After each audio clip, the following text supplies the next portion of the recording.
गौतम बुद्ध का ब्राह्मणीकरण करा गया और करने की जरूरत भी पड़ी, और बुद्ध का असली जीवन और भारत में बुद्धिज्म से ब्राह्मणिज्म में कैसे कन्वर्ट कर दिया गया, बुद्ध के पिता किस धर्म को मानते थे, इन सभी बातों को वीडियो के माध्यम से सबूतों के साथ समझाने का प्रयास करेंगे और भारत के असली इतिहास को उजागर करेंगे। चलिए शुरू करते हैं। दोस्तों, बुद्ध के जीवन में इतना पाखंडवाद जोड़ा गया है, आपको पता भी नहीं चल पाया, क्योंकि अगर हम बुद्ध को मानते भी है ना, तो कहीं न कहीं गलती से हम ब्राह्मणवाद को ही बढ़ावा दे रहे हैं, क्योंकि चालाकी से ब्राह्मणों ने बौद्ध धर्म को अपनाकर बुद्ध की जीवनी को दिखाया, क्योंकि भारत का असली इतिहास पूरी तरह से मिटा ही चुके थे। बुद्धिज्म को तो नामो निशान तक नहीं होता, उनके लिए तो बड़ा आसानी हो गया कुछ भी लिखकर प्रचार करना, इस पर वो कामयाब भी। चलिए पहले उनके लिखे बुद्ध के जीवन को देखते हैं, फिर उसकी फैक्ट चेकिंग करेंगे। बुद्ध के जन्म के 12 साल पहले ही बुद्ध की जन्म की भविष्यवाणी कर दी गई, और तो और उस भविष्यवाणी में बुद्ध अपने जीवन में किन घटनाओं से राजा या बुद्ध बने थे इसका भी कारण बताया। कहा जाता है जब बुद्ध 19 साल की उम्र के दरमियान एक दिन अपने राज्य में घूम रहे,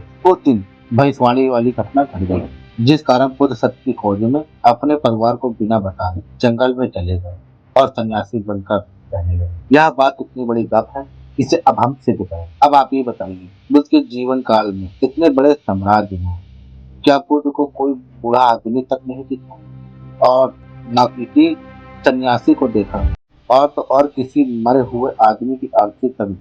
कितना बड़ा इतिहास। अब इस बात पर सुन्नी लोग कहेंगे कि राजा को पता होने के कारण की घटनाओं से बुद्ध को पता कर रहा, पर सुन्नियों से मेरा एक सवाल है, क्या बुद्ध खुद कभी बीमार नहीं पड़े? इसमें तो बीमारी और दर्द का दोनों का अनुभव हो जाता है। दोस्तों, अब आप सोच रहे होंगे फिर बुद्ध को ज्ञान की प्राप्ति कैसे हुई? भाई साहब, बुद्ध का असली इतिहास को बनाने के लिए ही यूट्यूब पर आए और बुद्ध के जीवन पर फुल सीरीज भी बनाई। चलिए वीडियो में आगे बढ़ते हैं। सारा पाखंडवाद बुद्ध के जन्म की भविष्यवाणी से शुरू होता है। दोस्तों, अब आप सोच रहे होंगे भविष्यवाणी में क्या पाखंडवाद है?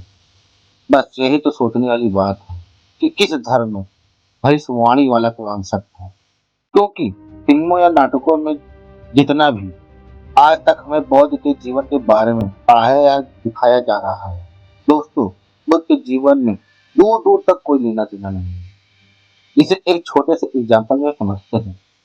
बुद्ध को ज्ञान की प्राप्ति हुई थी, उस ज्ञान से क्रूर उंगलीमाल को कत्ल करे बिना केवल अपने ज्ञान के उपदेशों से ही उंगलीमाल के विचारों को बदल दिया और उंगलीमाल बहुत बिच्छू बन गया, साथ रहने लगा। बुद्ध केवल अपने ज्ञान के उपदेशों से ही इंसान को बदल देते थे।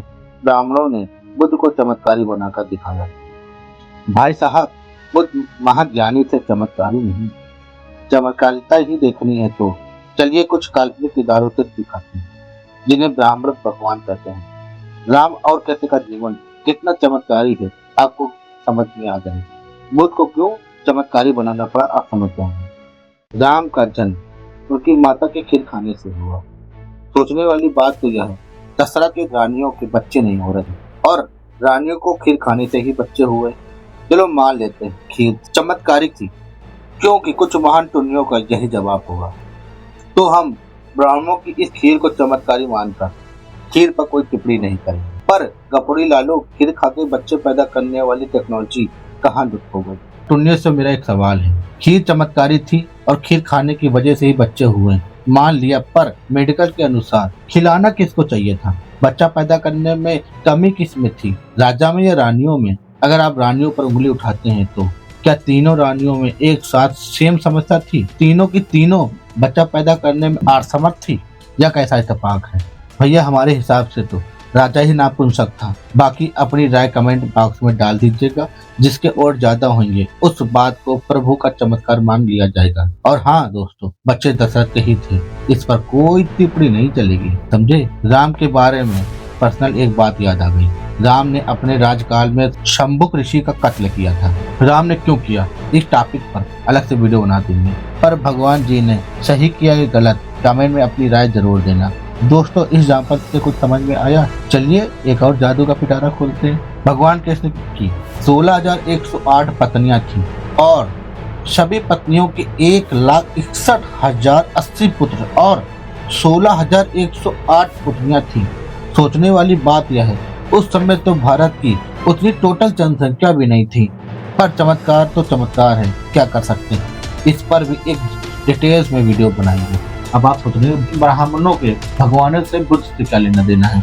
लेना देना है तभी तो गपोड़ता आपको सुनानी पड़ रही है।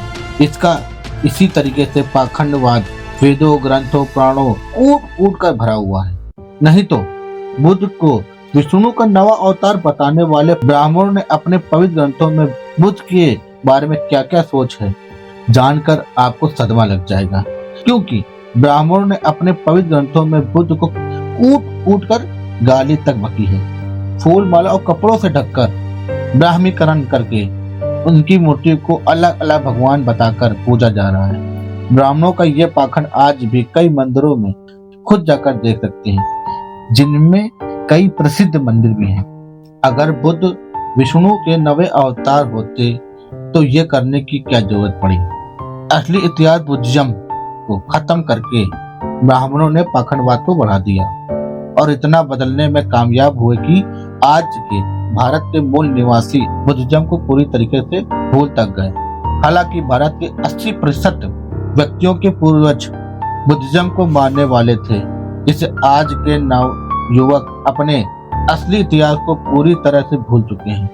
वो तो भला हो चाइनीज यात्री हैंग सांग और इत्सिंग का भारत में असली ग्रंथों को दवैया में भरकर अपने देश चाइना ले गए, जो आज भी चाइना में सुरक्षित रखा है। और खुद की लिखी किताब में भारत और बुद्ध के जीवन के बारे में काफी डिटेल में लिखा है, जिससे हमें बुद्ध का असली जीवन को जानने में मौका मिला। चलिए भारत का असली इतिहास, बुद्ध को ज्ञान की प्राप्ति का असली कारण और बुद्ध से पहले भारत में किस धर्म को माना जाता था, इसे नेक्स्ट वीडियो में कवर करते हैं। हमारा वीडियो कैसा लगा कमेंट करें ताकि हम मोटिवेट होकर नेक्स्ट वीडियो जल्द से जल्द अपलोड करें। हमारे साथ लास्ट तक बने रहने के लिए दोस्तों आपका धन्यवाद।